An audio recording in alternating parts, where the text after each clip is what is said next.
Phrasal verbs are very important in English. Today we learn break up. This means to end a romantic relationship or to separate from a partner. When people are no longer boyfriend and girlfriend, we say they break up. The main meaning of break up is to end a romantic relationship. It means two people who were dating are no longer together. This is the most common use of break up in everyday English conversation. Listen to these examples. They broke up after 5 years. This means the couple ended their relationship after dating for 5 years. We broke up last month.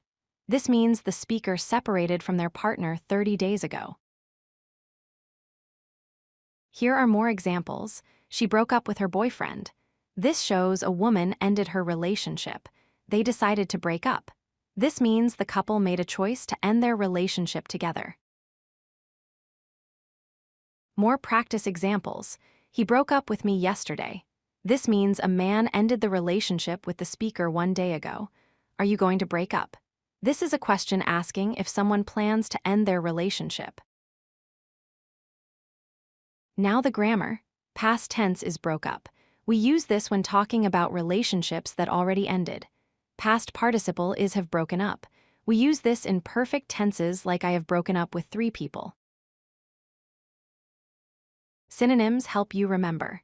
Split up means the same as break up for relationships. End it is casual way to say finish the relationship. Separate and divorce have similar meanings, but divorce is more formal and legal. Now practice yourself. Make a sentence using break up about your friends or family. Think of someone you know who ended a relationship. Say when it happened and why. Practice speaking English. If you like this video, hit that like button and don't forget to subscribe. Visit codelucky.com for more such useful content.